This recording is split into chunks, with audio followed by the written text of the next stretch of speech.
지난번에 연이어서 합니다. 지난번엔 주제가 있다 하는데 첫째 생명을 말했고 두 번째 예수에 대해서 말했고 오늘 바로 마귀에 대해서 말합니다. 마귀라는 주제가 있다.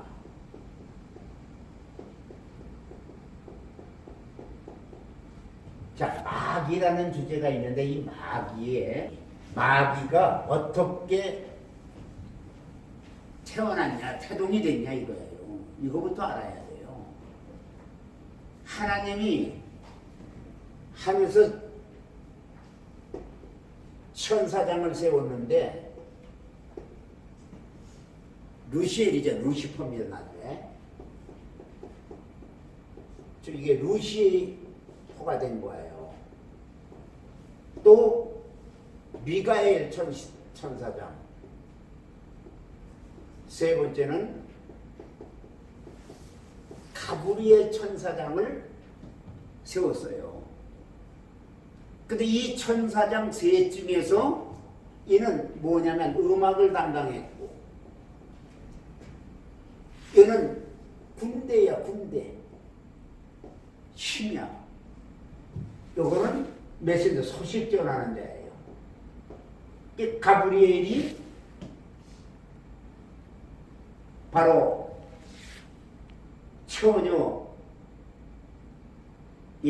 와가지고 소식을 전함으로부터 내게 성령이 임해가지고 할 거라고 마리아한테 그랬던 가브리엘이에요.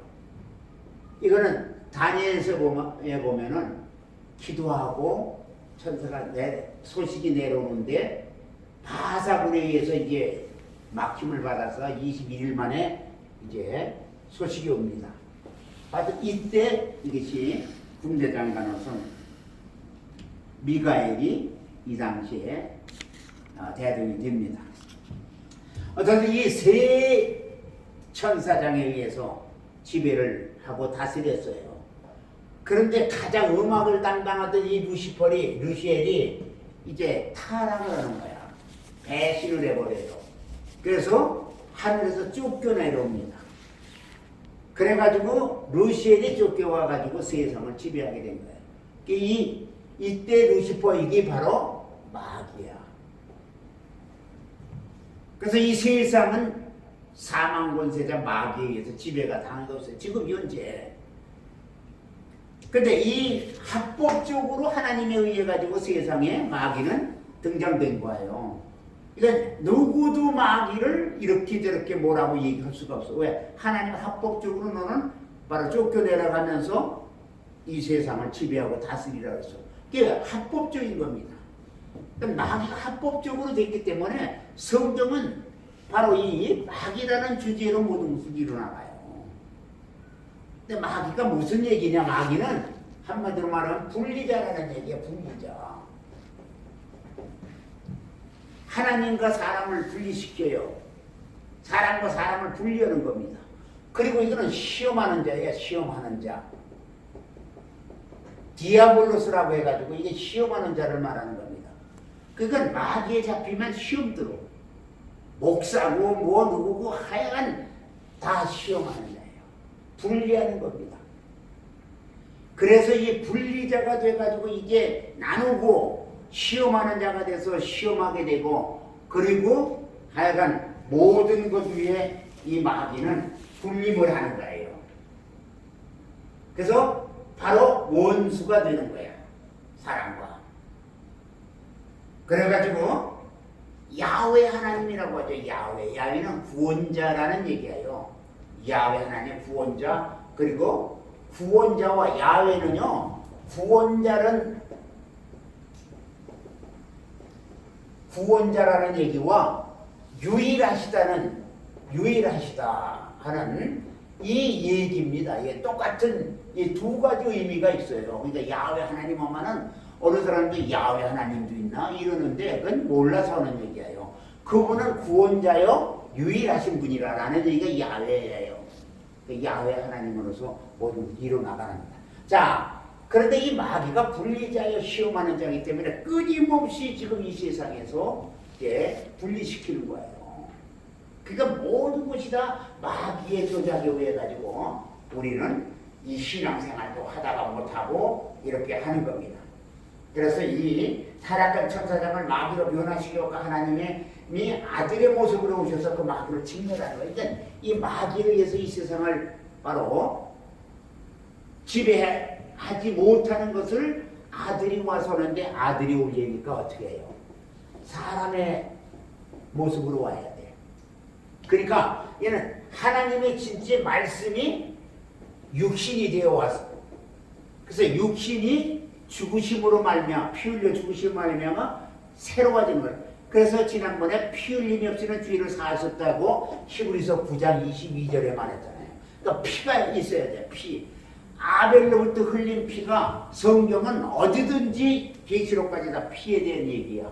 우리 정수에서 흘러나리는 여기서 피는 발가락에서 피가 똑같은 피야. A형이만 A형, B형이만 B형이듯이. 그래서 아들을 통해서 이제 아들이 사람의 모습을 이 세상에 바로 오셔갖고 그 육신을 입고 죽으심으로 말미암아 피 흘려 죽음으로 말미암아 이제 새로워진 겁니다. 근데 사람들은 피 흘려 죽으니까 잘못된 자들은 주님이 피 흘려 죽으신 거니까 실패라고 해요. 이 적그리스도가 하는 거예요. 문선명이 같은 사람이 그런 얘기를 했거든요. 주님은 이 세상에 오셔서 죽으셨다. 피 흘려 죽다 육신으로 오셔서 그러니까 실패자다. 근데 자기는 이런데 자기도 이제 끝나가지고 영원히 부모세에 던짐을 받았습니다만은 그래서 우리가 창세 전에 하나님께서 모든 경륜을 만드시고 바로 이 모든 것 위에 마귀라는 주제가 있어. 마귀는 끊임없이 저 여러분을 공략합니다. 그래서 요한복음 8장 44절에 보면 사망권세자야. 이게 사망권세자. 사망권세자로서 세상에 모든 것을 지배하는 겁니다. 여러분 사망은 히브리서 2장 14절과 15절에도 마찬가지예요. 그러니까 사망권세자는 죽이고 살리는 역사를 그거 하는 거예요. 마귀가. 그래서 가장 사람이 두려워하는 게 마귀입니다. 그러니까 인류는 마귀에서 지배당하고 있어. 자, 이것이 마귀가 잡고 있는 거야. 누구를? 인류를 잡고 있어요. 그러니까 이것이 피어져서 이게 떨어지지 않고는 구원될 수가 없어. 그러니까 마귀의 바로 그 손에서 벗어나야만이 돼. 그래야 우리가 구원의 역사가 이루어지게 되는 겁니다. 그 일을 이제 우리 하나님의 아들 예수가 친히 육신을 입고 와서 죽으심으로 말미암아 그 일을 하는 거예요. 마귀로부터 피 흘려서 구원에 이루는 역사가 이루어지게 되는 겁니다. 이것이 하나님이 저와 여러분에게 구원의 역사를 주시는 거예요. 그런데 이 타락한 천사장 바로 마귀는 하나님의 아들의 모습으로 온 그 예수 그리스도를 죽임으로 말미암아서 지금도 그가 피 흘려 죽으시면서 구원을 했는데 지금도 마귀는 끊임없이 속이는 거예요. 우리가 속이는 자입니다. 그러니까 아니다 그냥 속여가지고 자관 모든 일을 구해방하는 거예요. 태초의 구원 계획이 계셨는데 천지 창조 이전의 구원 계획을 이루시기 위해서 아들이 즉 하나님의 말씀이 육신되어서 이 세상에 옵니다. 영접한다 그 이름을 믿는 자에게 하나님의 자녀가 되는 권세를 주었다고 요한복음 1장 12절에 자녀 권세가 우리에게 있는데 자녀는 하나님을 믿는 믿음 안에서만 자녀지 믿기 전까지는 자녀가 될 수가 없다. 그래서 우리가 마귀라는 존재가 바로 있음을 우리가 알아야 됩니다. 이 마귀는 어떻게 할 수 없어. 그러니까 이 루시엘이라는 루시퍼나 가브리엘이나 미가엘이 전부 이들이 마귀 원수를 대적하기 위해서 하나님께서 세우신 겁니다. 그러니까 미가엘은 끊임없이 군대 장관으로서 지금 일을 하는 것이고 가브리엘은 서식전하는 일을 하고. 여러분 우리는 하나님이 지금 저와 여러분을 통해서 하시고자 하는 뜻을 반드시 저와 여러분이 말씀이 육신되어서 이 세상에 오셔서 피 흘려 죽으신 예수 그리스도를 전하는 일에 앞장서는 것이 바로 주의 종들이 하는 겁니다. 주의 종들은 그 일 이외에 다른 거 할 것이 없어요. 그러면 하나님께서 모든 것을 책임져 주시오. 근데 사람들은 그것이 하나님이 책임져 주시는 게 아니라 정말 모든 것을 다 내가 하려고 하네요. 사람은 할 수가 없어요. 능력 자체가 없어. 할 수 있는 고난을 하나님이 주시지 않아서 예수의 이름의 권세로만 준 거예요. 그래서 야훼 하나님이 바로 이렇게 우리를 통해서 그 일을 바로 하기를 바라서 저와 여러분요 주님의 일이라는 심부름꾼에 지나지 않아. 다른 일은 할 것도 없어요. 해봐야 되지도 않아. 근데 사람들은 자꾸 자기가 뭘 할 줄 아는 걸로 그렇게 생각하는데 우리가 할 수 있는 것은 아무것도 없다. 라는 것을 우리가 믿고 있으면 돼요. 자, 그리고 네 번째 우리는 피라는 주제가 생명에서 피라는 주제가 있어. 피라는 주제로 주제가 있는 거야. 피. 방금 얘기했잖아. 히브리서 9장 22절에 피 흘리면서 죄를 사할 수가 없어. 죄의 사함은 반드시 예수의 피로만이 가능한 거야. 그런데 그 피 흘림이 없이는 죄를 사할 수가 없는데 바로 사람들은 자기가 마음대로 할 수 있는 줄 알아요. 그래서 성경은 창세기로부터 시작해서 계시록까지 바로 피에 대한 얘기예요. 피로서 우리를 정결케 하는 겁니다. 피 없이는 정결함을 받을 길이 없는 겁니다. 그래서 우리 몸의 어느 부분이라도 칼을 베면 피가 나오듯이 성경은 아벨의 피로 말미암아 가인에 의해 죽은 아벨의 피로 말미암아 이제 마지막 계시록에 보면은요 주님은 이때 혈전이 일어나게 됨을 말하고 있죠. 그래서 성경 어느 부분을 펼치더라도 피의 얘기로 쓰여져 있음을 우리가 알 수가 있는 겁니다. 그래서 성경 한 구절 한 말에 의하지 않고 전체 내용으로 주제를 파악해야. 그러니까 주제는요 성경 한 단락이 아니라 성경 전체를 모아서 알아야 되는 겁니다. 네, 성경을. 그러니까 우리는 모든 것이 하나가 돼야 돼요. 그렇지 않고 이게 나누어지게 되면 분리가 되는 거예요.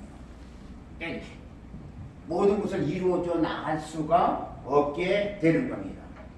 그래서 내용의 주제를 우리가 반드시 알아야 되는 겁니다. 여러분 우리가 이스라엘 역사는 피의 역사입니다. 구약에 봐요. 많은 양을 잡아서 그때 우리의 죄를 사했잖아요. 그러니까 피가 얼마나 많이 흘러. 그냥 애만 양만 잡아. 그러다 보니까 하나님께서 이렇게 해서는 짐승 다 잡아줄 거니까 안 되니까 단번에 누가 와서 죽어야 되는데 그건 누가 할 거야? 세상 사람은 전부 죄에 의했냐?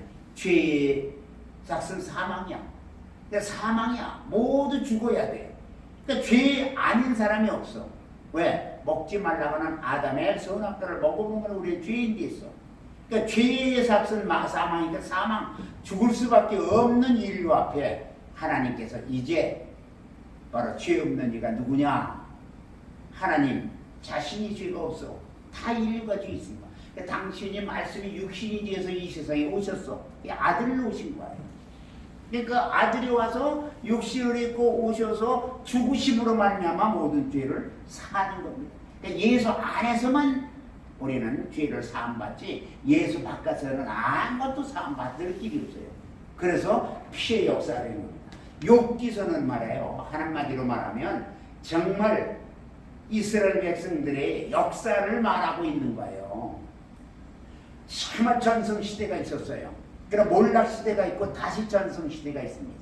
자, 그래서 이스라엘은 선민으로서 유대민이 선민으로서 하나님께서 크게 사용하신 거예요. 누가 이스라엘과 대적할 수가 있었어요. 그런데 지금 몰락하고 나서 AD 135년인가 디아스폴로라가 나누어져 버린 거예요. 다 모여서 세계 각지에 흩어진 겁니다.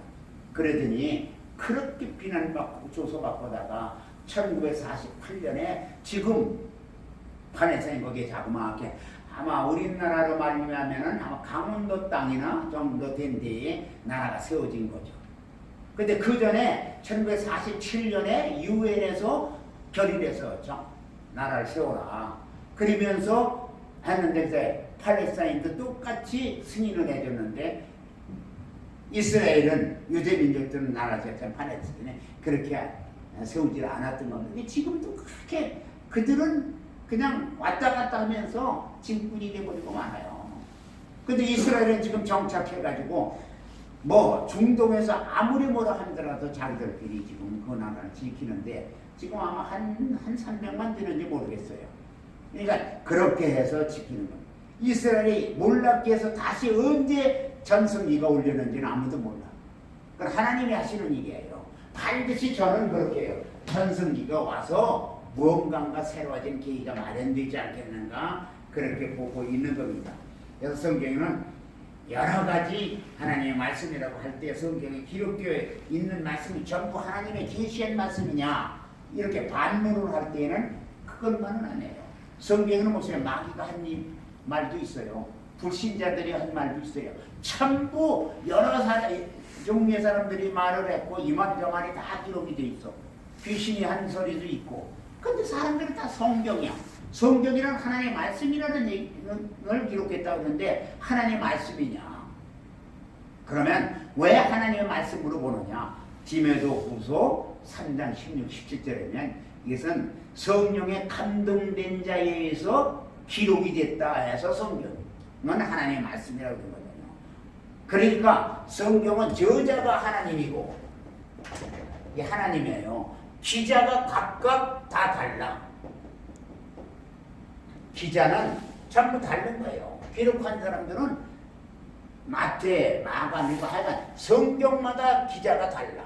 물론 모세 5경, 창세기, 출애굽기, 레위기, 민수기, 신명기의 5경은 모세가 했죠.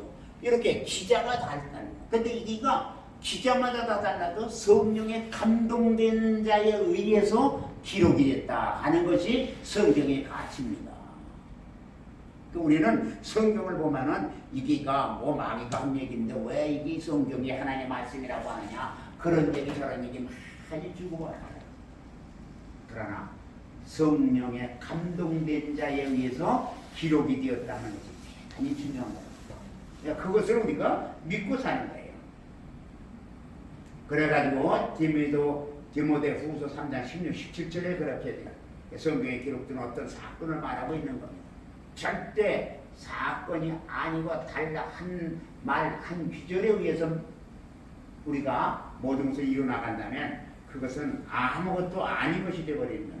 그래서 우리는 성경을 볼 때 어느 한 구절에 매이지 말고 사건을 보려고 하야만이 한다. 그래서 성경은 그 사건 안에서 이루어지는 것을 우리가 알아야 돼요. 근데 어느 사람은 한 구절을 놓고 몸부림을 치고 그냥 거기에 매달려 있습니다.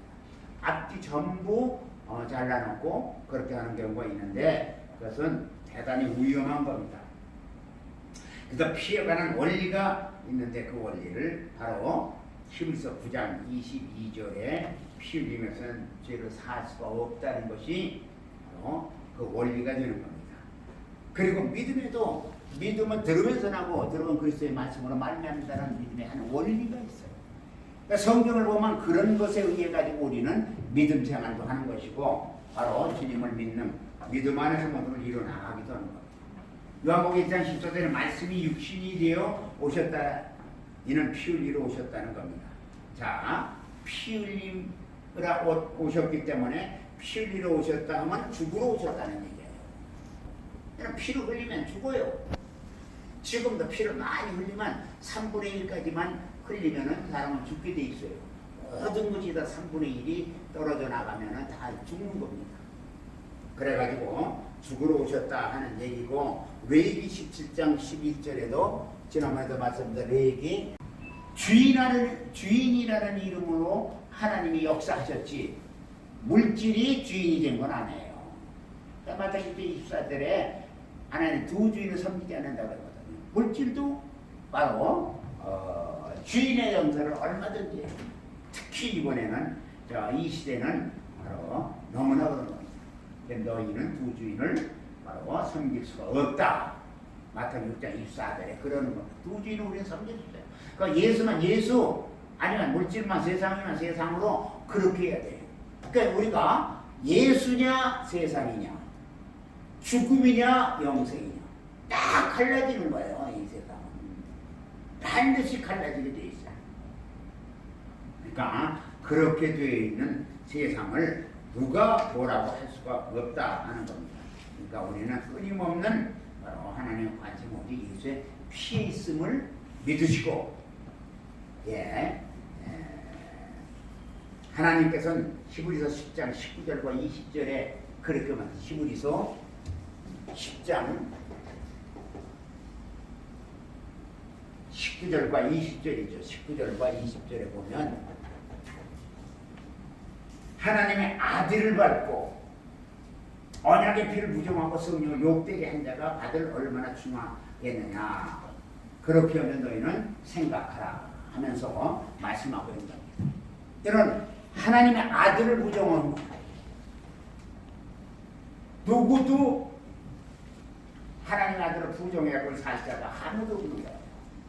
그러니까 아들을 받고 언약의 피를 부정하고 성령을 욕되게 한 자가 받을 일이 얼마나 충하겠느냐 하고 반문을 하시는 겁니다.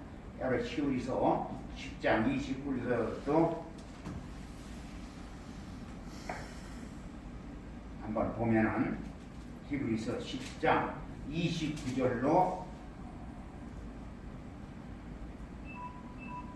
자, 모세의 법을 폐한 자도 두세 증인으로 말미암아 불쌍히 여김을 받지 못하고 죽었거든 하물며 하나님의 아들을 짓밟고 자기를 거룩하게 한 언약의 피를 부정한 것으로 여기고 은혜의 성령을 욕되게 하는 자가 당연히 받을 형벌은 얼마나 더 무겁겠느냐 너희는 생각하라 하면서 원수 갚는 것이 내게 있으니 내가 갚으리라 라고 말씀을 하는 겁니다.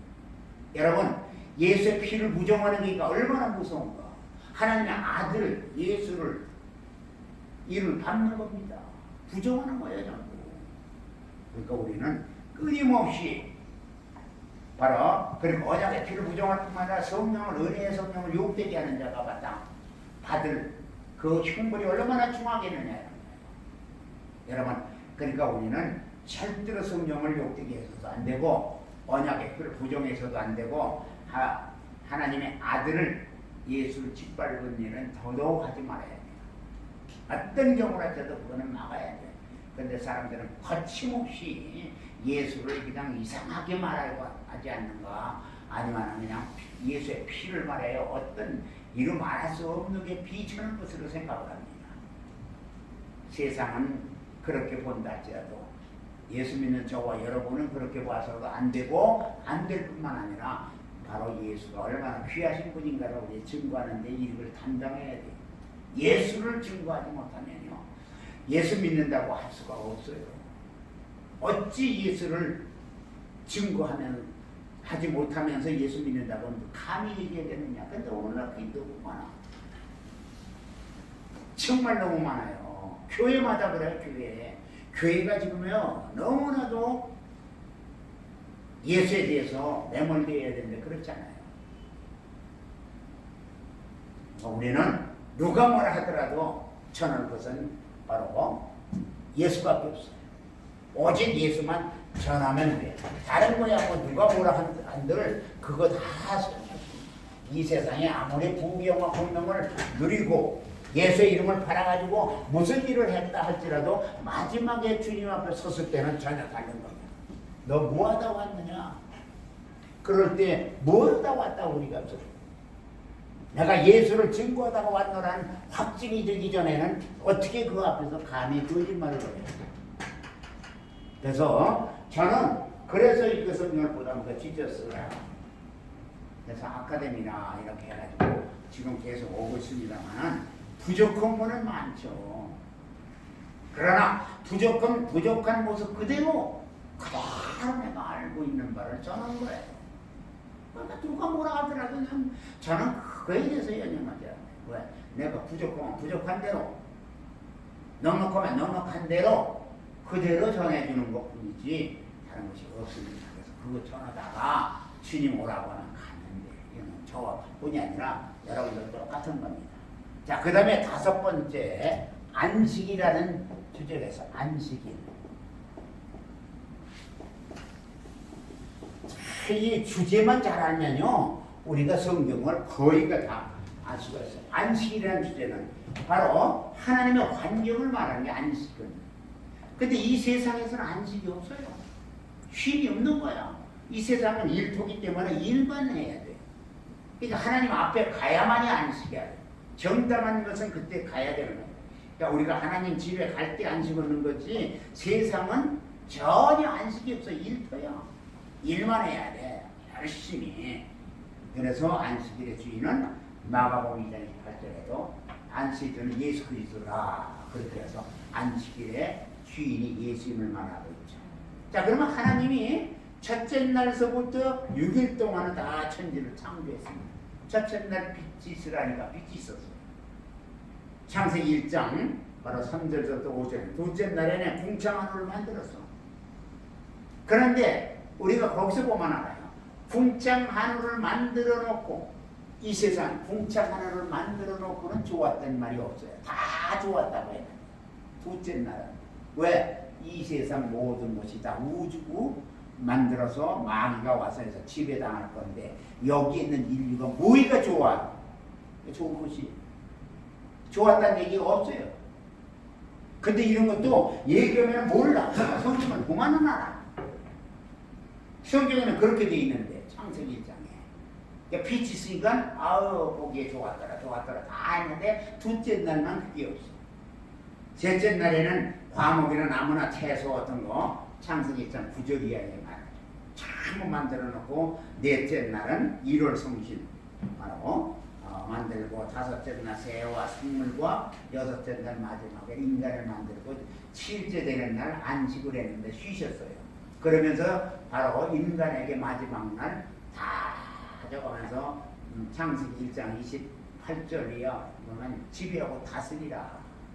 우리에게는 세상을 지배하고 다스릴 권세를 줬어요. 그랬는데 우리 조상 아담의 범죄로 말미암아 인류는 그 모든 곳에도 다 피해자가 되어버린 거예요. 약자가 되어버린 거예요. 마귀한테 넘어가 버렸어요. 그러니까 우리는 이제 우리로서는 살아갈 길이 없고 기력이 없어. 누구의 힘에 의해서만 했는데, 바로 인류가 범죄해서 죽어야 되는데 죽지 않기 위해서는 죄 없는 이가 와서 모든 걸 살려야 되는데, 그가 누구냐? 우리 예수 그리스도시다. 말씀이 육신이 돼서 세상에 오셨다. 그러니까 예수를 믿지 않으면 누구든지 세상에 살 수 없는 겁니다.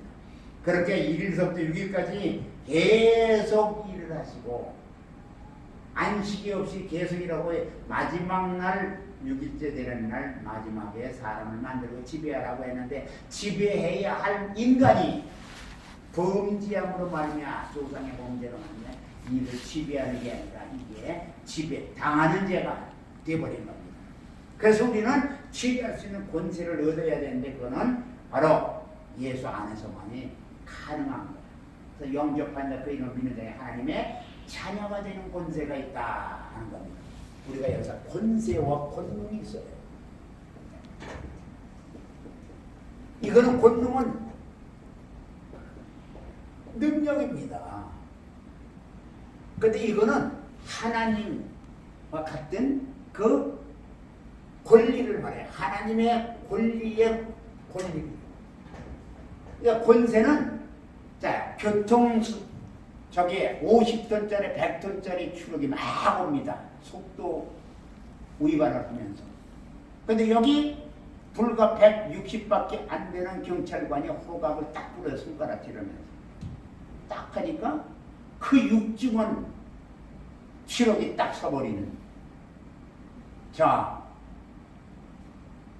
그냥 와서 받으면은 경찰관은 그 자리에서 즉사할 텐데, 그러지 않고 딱 서버려요.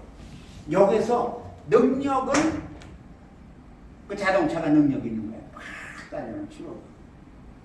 권세는 바로 그 경찰관이. 왜? 권세 뒤에는 국가적 나라가 뒷받침해 주는 거예요. 경찰관한테. 그 나라가 뒷받침하니까 얼마나 능력, 권세가 있어요. 그게 권세야. 즉 하나님의 권리와 같은 겁니다. 권리와 같은 그러한 고난을 말하는 거예요. 이것이 권세자입니다. 그러니까 우리가 영접한다 그 이름을 믿는 자에게 하나님의 자녀가 되는 권세를 줬다는 것은 영접하고 그 하나님의 이름을 믿어야 되는데 그저 믿습니까? 해서 아멘해서 믿는 게 아니라 진짜 예수가 내 안에 들어와 있어야 돼요. 성령으로 말미암아 내 안에서 내가 하나님 말씀 안에서 서로 하나가 돼. 그래서 함께하지 않으면 안 돼요. 에녹은 360년 동안에 주님과 동행했습니다. 그러니까 동행은 주종의 관계가 있어. 동행은 임금과 신하는 동행하는 겁니다. 그러니까 신하가 임금을 섬기면서 가는 거예요. 그런데 아버지와 아들은 동행이 아니에요. 이건 함께하는 거죠. 아버지와 아들은 하나 함께하지만 임금과 신하는 동행하는 거예요. 바로 주종의 관계를 말하는 겁니다. 동행은.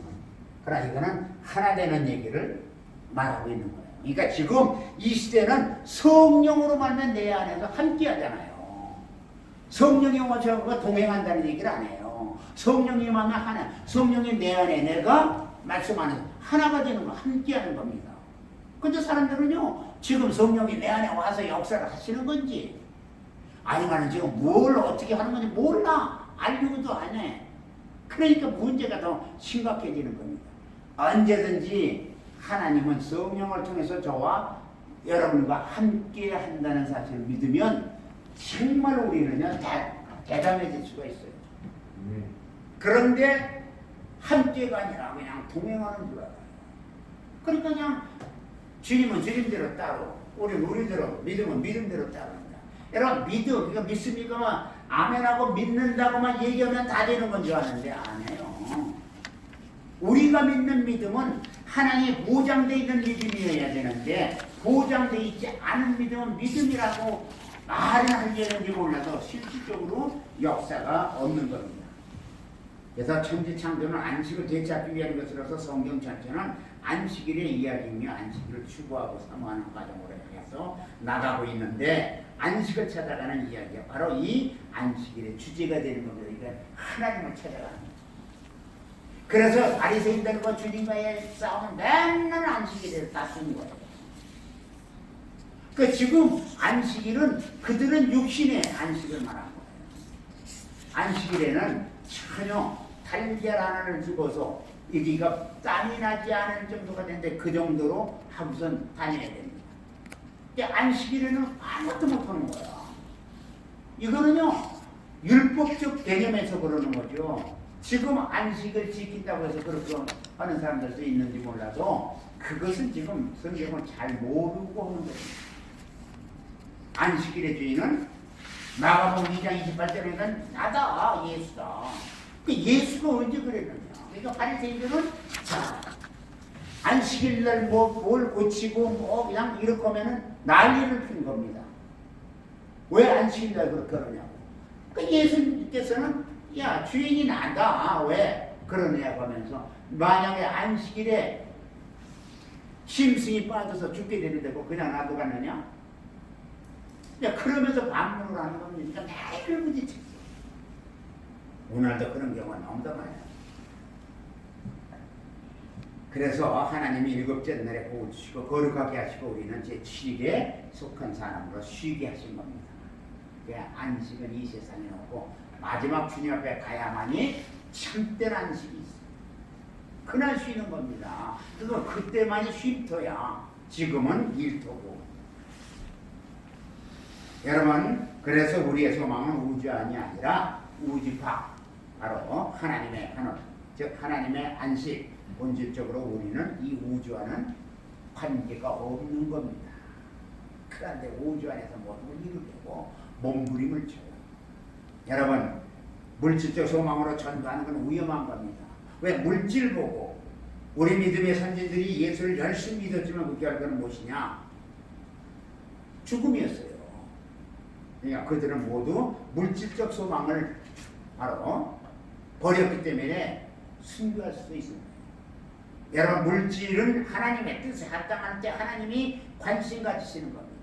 이거 하나님이 어떤 데 물질에 대해서 관심을 가져요. 마태복음 23장 23절에 봐요. 박하와 근처와 회양의 11조도 했는데 의와 인과 신은 버렸다고 했어요. 그러니까 이것도 버리지 말고 저것도 버리지 말라. 그러면서 11조에 대해서 말씀을 하는 겁니다.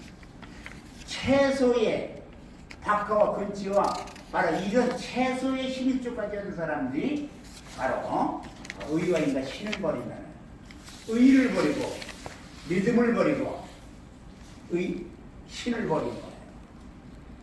그러니까 버릴 것을 버려야 되는데 버리지 않아요. 그래서 우리는 두 주인을 섬길 수가 없다라고 말씀을 하는 겁니다. 여러분, 안식을 문화와 관련 지으면 쉴 수가 없어요. 항상 바리새인들은 안식을 문화와 관련을 하는 겁니다. 자기들이 모든 법을 만들어 그대로 행하면 되는 것입니다. 그렇게 알아야 된다. 안식에 땀 흘리면 안 돼. 땀 흘리지 않으려고 하니까 이제 그냥 더워도 천천히 가야 돼. 안식일에 엄청난 역사를 그들은 그냥 스스로 만들어낸 겁니다. 그래서 마카비 신구약 중간사의 마카비 전대 때 경건하다는 바리새인들이 적군이 안식일에 쳐들어오면 그대로 몰살당하는 여기가 일어났죠. 신구약 중간사에 보면 그것이 많습니다. 그러니까 우리는 순교자가 대단히 많았음을 그 당시에 알 수가 있잖아요. 그러나 주님이 보실 때 계명을 마음에 새기지 않고 육신에 새긴 자들이기 때문에 그것은 하나님께서 기뻐하는 게 아니라 자기들이 그렇게 한 거예요. 여러분, 오늘날도요, 지금 모든 것을 믿음을 주의 성령께서 내 안에 와 계셔야 할 때 자기가 바로 자기 믿음을 지가 가지고 있는 거예요. 믿습니까? 아멘 하면 믿는 줄 알아요. 예수가 내 안에서 정말 나로 말미암아 변화시켜준 증거가 있어야 되는데 증거는 하나도 내놓지 못하고 그냥 아멘으로 대신하고 마는 것이 너무 많습니다. 그래서 초대교회에서도 안식일 논쟁이 바로 문화 속에는 안식이 없는데 갈라디아서를 보면 엄청나게 많았어요. 여러분, 영원한 안식이 영생인데 그 영생을 주시기 위한 것이 바로 우리 주님이 죽으심으로 말미암아 그를 믿는 믿음으로 모든 것을 이루기를 원하고 있는 겁니다. 그래서 주님 안에서만 쉴 수가 있는 것인 줄 믿으시고 절대로 주님을 벗어난 믿음은 아무도 없어. 유대인이 율법적임으로 죄의 멍에를 두고 항상 죄의식에 차 있었습니다. 이방인은 율법이 없으므로 죄에 대한 의식이 없고 율법이 있어야 죄를 아는데 그러나 살고 싶은 애착은 똑같이 있었어요. 근데 율법 없는 데는 율법 없는 것으로 적는데 하나님께서는 율법을 믿는 자나 믿지 않는 자 누구든지 이스라엘 백성들이나 이방인들에게 준 것이 뭐냐면 사람에는 양심을 줬어. 양심. 이게 율법이 돼버리는 거예요. 믿지 않는 자들. 그 양심의 가책을 받아. 아유, 이게 아니구나. 그 사람들은 이 양심을 가지고 있어요. 이 파수꾼이야. 양심은 파수꾼입니다. 한마디로 파수꾼이야. 우리에게 지금 파수꾼인데 이 파수꾼이 저와 여러분을 지키고 있는 겁니다. 그런데 양심이 화인 맞은 사람들은 이거 지키지 않아요. 요새 신문지상이나 보면 텔레비를 보고 나면 그냥 뉴스거리가 그런 게 많잖아요. 한 사람이 한 사람뿐이 아니라 그런 것이 너무 많습니다. 그래서 로마서 2장 10절에 무릇 율법 없이 범죄한 자는 또한 율법 없이 망한다고. 율법이 뭔지 모르니까 율법 없이 망해버리는 거야. 그리고 세상죄를 지어하는 그래서 어린 양 예수를 바라보라. 요한복음 1장 29절에 우리의 죄를 그가 담당하고 짊어지고 가시는 겁니다. 여러분, 저와 여러분의 죄를 예수께서 짊어지고 가지 않았다면 저와 여러분도 절망해요. 오늘날 세상을 살아가는데 돈 있고 뭐 있고 권력 있고 해서 그런 사람들이 세상에 많으나 그들은 자기 죄를 짊어질 것은 예수를 모르기 때문에 마지막에 멸망입니다. 우리는 믿어 가진 거 없고 내놓을 거 없고 누구보다 뛰어난 것이 없다 할지라도 하나 예수가 저와 여러분 안에 심령 안에 지금 성령으로 인치고 있다는 것 때문에 우리는 사는 거죠. 다른 아무것도 없어요. 뭐 내놓을 거 있습니까? 저와 여러분이 내놓고 이렇다 할 거 하나도 없어. 뭐 가진 게 많습니까? 뭐 권력이 있습니까? 권세가 있습니까? 그러나 마지막 주님 앞에 서서 당당하게 설 수 있는 길 하나, 믿음. 그것이 저와 여러분을 살린 겁니다. 끊임없이 그 믿음을 전해야 돼요. 때를 어떻게 전하라는 거 전해야 되는데, 믿음을 전해야 할 사람들이 믿음을 전하지 않고 오히려 믿음을 사정시키는 경우가 많아요. 그래서 요한복음 3장 16절에도 나를 믿으면 영생하리라. 하나님이 세상을 사랑하사 독생자를 주셨으니 누구든지 저를 믿는 자마다 멸망치 않고 영생을 얻게 하리라. 그러니까 예수 믿는 자는 멸망하지 않고 영생을 얻는다고 했는데, 사람들은 자꾸 예수에 대해서 부정적으로 생각하는 거예요. 어떤 교리로진 데에만 매몰되려고 합니다. 교리가 우리를 모두 살리는 것은 절대 아닌 겁니다. 그래서 율법은 죄를 짓지 않게 하는 것이 아니라 예수를 필요로 하는데, 즉 정죄의 법이야. 율법은 죄인이라고 나뉘어서 죄인이 살기 위해서는 사는 법을 쫓아가야 돼. 이게 복음이다만 여기서 이제 계속 나옵니다. 율법은 저주의 법, 정죄의 법, 모든 사람을 죄 아래 가둬놓는 법이 그 율법이고, 그래서 우리는 율법 안에서는 다 죄인은 없고 의인도 없는 그러한 믿음 안에서만 승리로 나가야 된다는 것을 믿고 믿음으로 꼭 승리하는 저와 여러분이 되어야 됩니다. 여러분, 성경은 사람을 문화적인 게 아니 영적으로 취급을 하는 거예요. 근데 세상은 자꾸 사람을 문화적으로 보는 거예요. 그러니까 그게 인품이 좋고, 그가 권세가 있고, 그가 가진 것이 있고, 권력이 있으면 문화적으로 보니까 대단히 높이 보이지만, 성경은 하나님은 문화적으로 보지 않아요. 문화적으로 니들이 알아서 해라. 영적으로 보기 때문에 우리는 영적인 사람들을 바로 그 내에 속해 있기 때문에 하나님이 보시기에는 대단한 존재가 되는 겁니다. 세상에서는 그렇지 않아도. 그래서 예수와 바리새인과의 최대의 논쟁은 바로 정치 문제 때문에 그렇게 하고 있었다. 그래서 율법은 죄를 짓지 않게 하는 게 아니라 죄진 자를 바로 정죄하는 법이다. 정죄의 법. 그러니까 우리는 끊임없이 정죄하고 있습니다. 그래서 여섯 번째는 율법과 복음이라는 주제가 있는 겁니다. 자, 율법은 복음, 정죄의 법이요. 죄인이라고 나뉘는 거예요. 그건 죄인이 죄에서 사망이니까 죽어야 되는데 살 길을 찾아가는 거예요. 그게 이거 복음인 겁니다. 이 복음은 예수 안에 와야만 사는 거예요. 자, 그래서 율법은 이 건물 지하가 바로 내려가는 그 분야가 바로 율법이 되어버리는 겁니다. 땅속에 묻히는 기초라면 복음은 땅 위에 나타난 건데, 사람들은 땅 위에 아이고 몇 층이야, 10층이야, 15층이야, 20층이야, 그것만 보고 굉장하게 생각하는데, 15층이 지탱하기 위해서는 지하에 그만한 견고한 기초가 있어야 되는 거예요. 근데 오늘 많은 사람들이요, 복음 안에 와서 예수 안에 와서 모든 걸 잘 믿는다고 하는데 율법을 너무 등하시해. 자기가 바로 경건해야 되고 뭐 해야 되는 거는 등하시하고 예수만 믿으면 다 된다고 해갖고 오히려 하나님의 아들 예수를 욕되게 하는 경우가 너무도 많은 겁니다.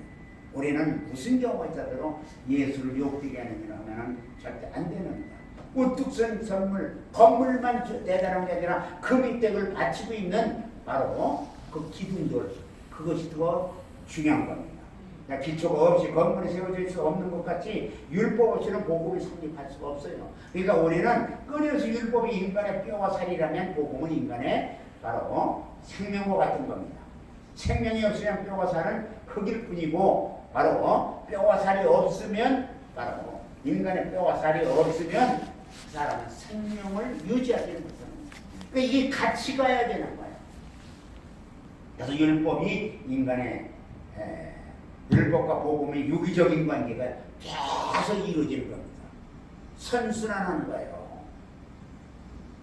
율법과 복음이 원수관이 아니고 하나님께 저로 상반된다는 것 뿐입니다. 그래서 율법은 정죄하는 일을 해. 죄야, 너는 죄이냐? 그러니까 죄의 삭은 사망이야. 죽을 수밖에 없어. 그러니까 너가 죄이니까 죽을 수밖에, 죽지 않고 살려면 사는 길을 찾아가야 돼. 그게 뭐냐? 복음이야. 예수 안에 와야만 돼. 그러니까 복음의 길을 미리 율법을 통해서 정지했기 때문에 그래서 복음은 은혜로 살리라 하는 것이고 바로 율법은 사망으로 말미암아 죽은 자를 살리는 바로 정죄의 법으로 말미암아 사는 길을 찾게 하는 겁니다.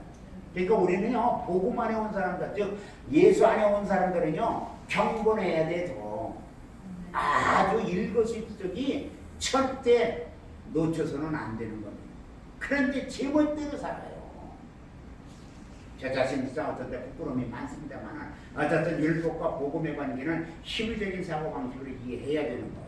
율법에 의해서 문제가 생기지 않으면 복음에 의해서 해결될 것이 아무것도 없어요. 그러니까 이 세상 사람들은 나는 뭐야 내가 무슨 율법에 걸리고 있냐 내가 조상들이 명한 거 다 지켰어. 그러니까 나는 죄 있는 자가 아니야.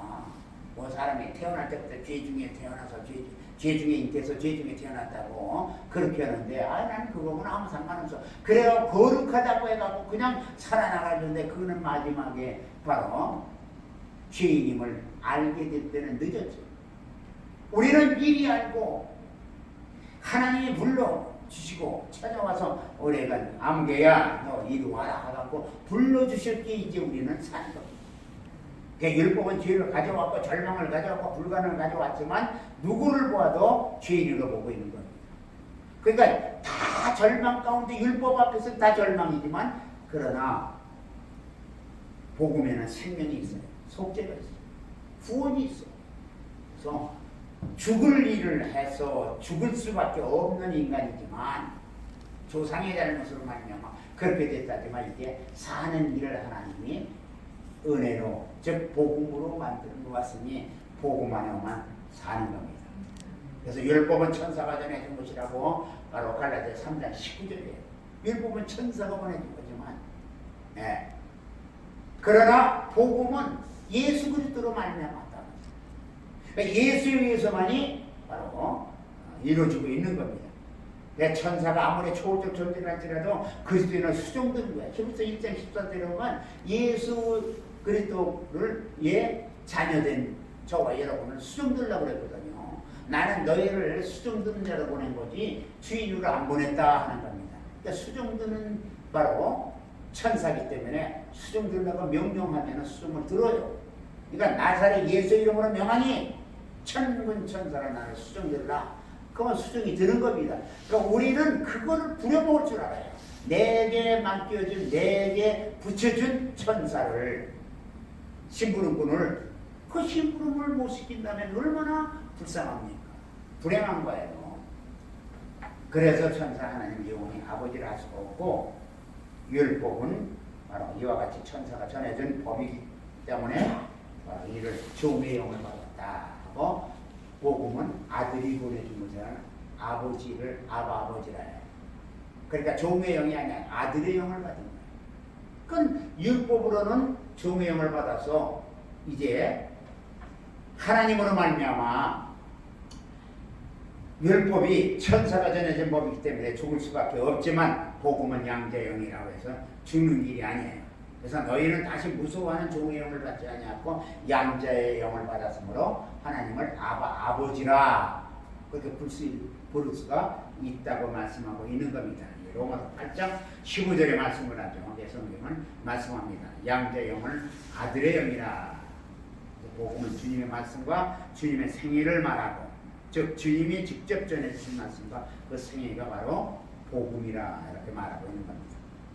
이제 율법과 복음으로 모든 것을 마무리하겠습니다만 이제 오늘은 강좌를 끝냅니다만 율법은 천사가 전한 말씀이요 종의 영임을 믿고 복음은 하나님의 아들이 전하신 말씀이요 양자의 영이라는 것을 믿어 명확히 알아야 돼요. 이 양자의 영과 종의 영 이게 확실히 율법과 복음을 확실히 알아야 돼요. 복음은 정죄에 맞는 거예요. 복음은 생명에 살리는 일을 하는 거예요. 그리고 우리는 내가 지금 정죄당하고 있지만 복음 안에 왔기에 산다. 그러니까 복음으로 살아. 끊임없이. 예수 안에서 사는 거예요. 네. 그래서 로마서 8장 9절에 누구든지 그리스도의 영이 없으면 그리스도의 사람이 아니라고 하는 겁니다. 요한복음 6장 6장 살리는 것은 영이 육은 물이 아니라 내가 너에게 이를 말이 영이여 생명이라고 하는 거예요. 그러니까 영이여 생명이라는 건 영은 항구적인 거라네요. 생명이라고 항구적인 생명을 우리에게 바로 주셨다 하는 겁니다. 그러므로 율법이든 복음이든 하나님의 영에 거하시는 자는 육에 속한 자가 아니라 완전 영에 속했어요. 하나님의 말씀, 구약도 하나님의 말씀이에요. 신약도 하나님의 말씀이에요. 다 하나님의 말씀은 그러면 성경 전체야. 성경이 참 그러니까 우리 믿는 사람은 성경이 기준이 되는 겁니다. 그러나 세상 사람들이 바로 율법전서가 기준이 돼가지고 거기에 맞냐 틀리냐 해서 법을 정해요. 잘못했습니다. 그러니까 나는 율법전서에 보니까 당신은 얼마를 뭐라 아니면은 얼마를 감옥에 가 살아야 돼 하는 것이 율법전서에 있지만 우리 예수 믿는 사람은 율법전서는 육신의 문제지만 이제 우리는 바로 성경이 우리가 어떻게 했냐 하는 것은 성경이 기준이 되는 겁니다. 그러니까 성경을 잘 알아야 돼요. 세상 사람은 율법전서를 알아가지고 뭐다 해갖고 나중에 변호사가 됐다 뭐가 됐다 하고 그 사람들은 그렇게 얘기해서 따질지 몰라도 하나님 앞에 섰을 때는 그것이 아닙니다. 성경이 말한 대로 따지는 거야. 여러분이 성경을 바로 알고 율법이 뭐며 복음이 뭔가를 바로 알면 돼요. 구원을 받았다고 하면 무조건 성령을 받았다고 하는데 사도행전 8장 14절 이하에 보면 사마리아에 있는 사람들이 하나님 말씀을 받았으나 그 중에 한 사람도 성령 내리신 일이 없다고. 세례를 다 받았지만 그러니까 우리는 사마리아 사람들은 그때 이미 믿고 세례까지 받은 후였기 때문에 사도행전 8장에 나옵니다만 말씀을 받아 믿고 세례를 받는 일과 성령을 받는 일은 절대 같은 일이 아니에요. 그래서 성령을 자 우리가 그것을 도표로 보면 알아요. 이제 이거 끝나면. 그래서 예수 십자가의 사건이 얼마나 중요한가. 자 여기서 주님이 십자가에 못 박혀 죽으셨어요. 그리고 난 다음에 이 세상에 며칠 있었어? 40일 계셨어요. 네? 성령이 내리시면 40일 있다가 올라가셔서 9일에 요한에 요거에 10일이야. 그래서 이게 50일이야. 이게 오순절입니다. 자, 성령을 받아야만이 구원이 된다고 한다면 이때에 성령이 왔어. 이때 성령이 강림했죠? 이때 성령이 오신 거예요. 이제는 그러니까 성령이 왔다면 이 기간에 있었던 십자가에 못 박혀 죽으신 다음에 50일에서 태어난 사람을 어떻게 할 거야? 그 사람 구원 못하? 이 엄청난 우가 돼요. 그래서 사도행전 8장에 있는 거예요. 그게 사마리아 사람들이 성령을 구원을 받았다고 한다는데 가보니까 아니에요. 그런 거예요. 자, 그러니까 이 50일 오순절의 사건, 그게 오순절입니다. 이게 성령 강림하나요? 오순절이 성령이 강림하니까. 그러니까 십자가에 못 박혀 죽으신 십자가 사건, 주님이 이때가 이것이 중요. 성령 받기 이전에 벌써 십자가에서 이를 피 흘려 죽으신 예수를 믿는 믿음으로 이제 사는 겁니다. 근데 이거를 그냥 성령 받아야 된다고 그래요. 오늘날은 그러니까 이 당시에는요 성령이 지금 오늘날에는 같이 동시에 받는 경우도 있어요. 예수 믿자마자 성령. 그러나 그렇지 않았던 이 시대를 보면 지금이야 이거 성령들. 그러니까 성령 받아야만 구원 받았다고 자꾸 고집하는 사람들이 있어요. 그러면 도표로 보자 이게요. 이때부터 구원이 이루어진 거야 십자가의 사건으로. 아니고 여기 성령 받아야만 된다고 한다면 50일에 일어났던 오순절의 사건 어떻게 되느냐. 가서 올라가서 때를 기다려. 그러면서 기다렸던 것이 바로 열흘이에요. 열흘 만에 성령이 임했어. 마가다락방에. 그러니까 110문도가 성령 받았어. 올라갔던 500여 명 성도가 받지만 380명이 떠나가 버렸어. 그런데 성령이 임한 겁니다. 이때부터 성령이 강림하자면 뭐가 생겼냐? 교회가 태동한 거예요. 그러니까 성령 강림으로 교회를 태동한다. 그러니까 이것이 엄청난 십자가의 사건이 대단한 건데 사람들은 그걸 그렇게 생각하고 그냥 뭐 성령 받아야만 된다고 그래요. 성령 받아야 되는 것은 하나님이 일하기 위해서 반드시 받아야 돼. 그러나 구원의 역사는 게 그래서 사도행전 8장 그렇게 얘기하는 겁니다. 우리는 절대로 바로 사도행전 8장 12절서부터 17절까지 보면 사마리아에 있는 사람들이 하나님 사람에게서 성령 내리신 일이 없다고 했는데 구원을 받았다고 하면 무조건 성령을 받은 걸로 하면 안 돼요. 무조건이 아니니까 우리가 그걸 잘 알아야 됩니다. 사마리아 사람들은 그때 이미 믿고 세례까지 받은 후였기 때문에 말씀을 받아 믿고 세례를 받은 일과 성령을 받는 일은 바로 같은 일이 아니고 동시에 자동적으로 일어나는 일도 아니다. 오직 그리스도의 영, 곧 복음을 받으면 그리스도의 사람이 되는 것입니다. 이거는 아주 얘기하면요 어느 사람은 뭐 어쩌는데 이 사회 도표를 높으면서 이걸 부정할 수가 없습니다. 그런데 자꾸 사람들은 이걸 그렇게 안 읽어줘요. 지금도 율법 안에서가 아니라 복음 안에서 산다는 것을 믿으시고 율법은 죄인을 예수께로 인도하는 하나님 안내자야. 너가 이거 읽으면은 죄인이야. 그러니까 죄인을 죽으려면은 사는 길을 찾아야 되기 복음이야. 그러니까 바로 율법 죽을 자를 복음 안으로 살리는 길로 인도하는 겁니다. 안내자예요. 그래서 성경은 율법이 없는 이방인은 율법 없이 망하고 율법이 있는 이스라엘은 율법으로 심판을 받는다고 로마서 2장 12절이에요. 율법이 없어 율법 없는 자는 율법 없이 망하지만 율법이 으로 심판을 받는다는 것은 이스라엘은 율법이 있는 이스라엘은 율법으로 정죄함을 당하는 겁니다. 그래서 율법은 거룩하고 의롭고 신령하고 참 거예요. 자, 그러면 율법은 어떤 거냐? 로마서 7장 12절 이하에 딱 보면 19절까지 의로워요, 거룩해, 신령해, 선해. 그리고 마태복음 22장에 보면 사랑이 있어. 이것이 율법이에요. 이것이 전부 율법입니다. 근데 율법의 하나가 모자라. 마태복음 5장 17절에도 말합니다만 이게 마태복음인데 뭐가 뭐냐? 율법에는 이게 없어요. 용서가 없어. 그래서 용서가 없기 때문에 율법은 정죄의 법이에요. 근데 복음에만 여기 더 들어가. 그러니까 여기에다 플러스 용서하면 이게 복음이 되는 거예요. 그러니까 복음은 용서하는 법이야. 살리는 법이에요. 그러니까 저와 여러분들 용서받은 자이기 때문에 하나님이 용서해 주셔야 돼. 의롭고 거룩하고 신령하고 선하고 사랑이 넘치지 않더라도 용서를 못 받으면 그만이야. 이 세상에 한 것이 아주 육신적으로 이렇게 되어 있는 사람이 많다 할지라도 용서를 못 받았으면 그런 복음 안에 오지 못해 죽는 겁니다.